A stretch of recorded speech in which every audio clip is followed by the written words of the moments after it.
हम सब ये सोचते हैं कि चुनाव वोटों से जीते या हारे जाते हैं, है ना? पर क्या होगा अगर असली लड़ाई पोलिंग बूथ पर नहीं, बल्कि एक सरकारी दफ्तर में कागजों के ढेर के बीच लड़ी जाती हो? आज हम लोकतंत्र के इसी अनदेखे लेकिन सबसे अहम हिस्से की पड़ताल कर रहे हैं, नॉमिनेशन।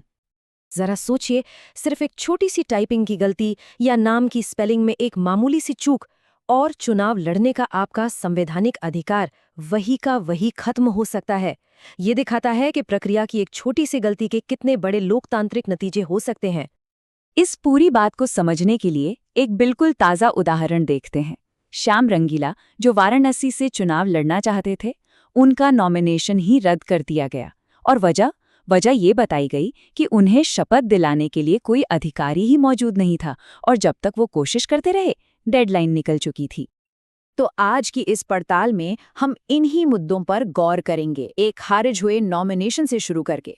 हम देखेंगे कि कैसे प्रक्रिया एक हथियार बन सकती है, कागजी कार्रवाई की उलझनों को समझेंगे और जानेंगे कि कैसे इसका नतीजा बिना किसी चॉइस वाले चुनावों के तौर पर सामने आता है। और आखिर में एक बहुत बड़ा सवाल।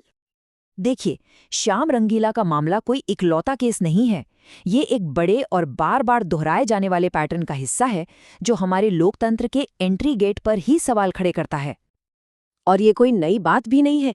2019 में वाराणसी में एक बीएसएफ जवान का नॉमिनेशन रद्द हुआ। 2024 में सूरत में कांग्रेस उम्मीदवार का पर्चा प्रस्तावक के साइन को लेकर खारिज हो गया। और दादरा और नगर हवेली में तो एक साथ विपक्ष के 9 नॉमिनेशन रद्द कर दिए गए। तो सवाल ये है कि ये सब होता कैसे है? कैसे नियमों की एक किताब उम्मीदवारों को रेस से बाहर करने का एक हथियार बन जाती है? इसे समझने के लिए हमें इस पूरी प्रक्रिया के सेंटर में बैठे एक अधिकारी को जानना होगा। ये है रिटर्निंग ऑफिसर, यानी आरओ। सीधे शब्दों में कहें तो ये वो अधिकारी है जो किसी भी चुनाव क्षेत्र में इलेक्शन के इंचार्ज होते हैं। नॉमिनेशन फॉर्म स्वीकार करने से लेकर उसे रद्द करने तक सारी की सारी ताकत इनके ही हाथ में होती है। और असल में आरओ के पास बहुत ज़्यादा शक्ति होती है।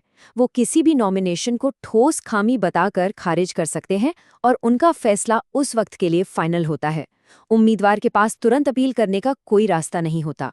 उसे चुनाव खत्म होने का इंतजार करना पड़ता है और तब तक तो खेल ही खत्म हो जाता है। अब बात करते हैं उस भूल भुलैया की जिसमें हर उम्मीदवार को उतरना पड़ता है। ये सिर्फ एक फॉर्म भरने की बात नहीं है, ये एक ऐसी परीक्षा है जिसे पास करना अपने आप में एक बहुत बड़ी चुनौती बन गया है। ऊपर से देखने में तो ये प्रक्रिया बड़ी सीधी सादी लगती है। एक फॉर्म भरना है, कुछ लोगों के साइन लेने हैं, एक शपथ लेनी है और टाइम पर जमा कर देना है। लेकिन असलियत में हर कदम पर ऐसी ऐसी बाधाएं हैं जो किसी को भी उलझा सकती हैं। और सबसे अजीब बात क्या है? विडंबना देखिए कि आप फॉर्म में गलत जानकारी देकर शायद बच जाएं, लेकिन अगर गलती से एक कॉलम खाली छोड़ दिया तो आपका नॉमिनेशन खारिज हो सकता है। इस स्लाइड पर नजर डालिए। ये साफ साफ दिखाता है कि सिस्टम काम कैसे करता है।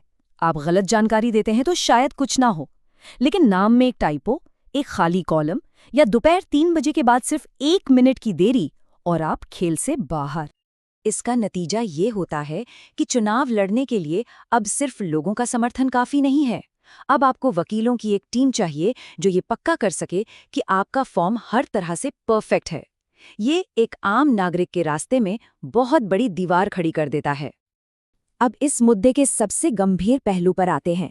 तब क्या होता है जब इन नॉमिनेशंस के रद्द होने से चुनाव में कोई विपक्ष ही नहीं बचता, जब वोटर्स के पास चुनने के लिए कोई ऑप्शन ही ना हो? नो, ये नंबर अपने आप में एक कहानी कहता है। ये सिर्फ एक आंकड़ा नहीं है, ये एक पूरे इलाके में लोकतंत्र के सिमट जाने का प्रतीक है। दादरा और नगर हवेली में विपक्ष के 9 उम्मीदवारों के नॉमिनेशन खारिज कर दिए गए। मतलब ये हुआ कि कुछ सीटों पर मुकाबला ही खत्म हो गया। रेस में सिर्फ एक ही पार्टी के उम्मीदवार बचे। और सूरत का मामला तो एक और भी बड़ा उदाहरण है। मुख्य विपक्षी उम्मीदवार के हटते ही चुनाव निर्विरोध हो गया। वहां के लोगों को अपना वोट डालने का मौका तक नहीं मिला। लोकतांत्रिक प्रक्रिया शुरू होने से पहले ही खत्म कर दी गई। पर क्या इसका कोई और तरीका है? बिल्कुल है।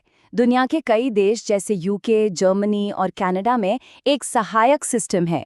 वहां अधिकारियों का काम होता है चुनाव लड़ने में मदद करना। जबकि हमारी प्रणाली एक दंडात्मक प्रणाली की तरह काम करती है, जो मदद करने के बजाय प्रक्रिया पर उम्मीदवारों का टेस्ट लेती है। ये सब हमें एक बहुत ही बुनियादी और आखिरी सवाल पर लाकर खड़ा कर देता है। आखिर हम चुनाव करवाते ही क्यों हैं? इसका असली मकसद क्या है? क्या चुनाव का मकसद ये होना चाहिए कि ज़्यादा से ज़्यादा नागरिक इसमें हिस्सा ले सकें और ये जो प्रक्रिया है वो उनकी मदद करे? या फिर ये एक तरह का एग्ज़ाम होना चाहिए, एक ब्यूरोक्रेटिक टेस्ट, जहां चुनाव लड़ने की काबिलियत इस बात से तय हो कि आप कितने अच्छे से फॉर्म भर सकते हैं और नियमों को कितना जानते हैं? ये बात इस पूरी बहस का सार है। हम लोकतंत्र को एक ऐसी परीक्षा बना रहे हैं जहां जनता की आवाज नहीं बल्कि कागजी कार्रवाई का ज्ञान परखा जा रहा है। तो आखिरी सवाल यही है, क्या हमें एक ऐसी चुनाव प्रणाली चाहिए जिसकी नींव नौकरशाही के पेचीदा नियमों पर टिकी हो? या फिर उसकी नींव लोकतंत्र के उस बुनियादी सिद्धांत पर होनी चाहिए जो भागीदारी, विकल्प और जनता की पसंद को सबसे ऊपर रखता है? ये सवाल हम सबके सोचने के लिए है।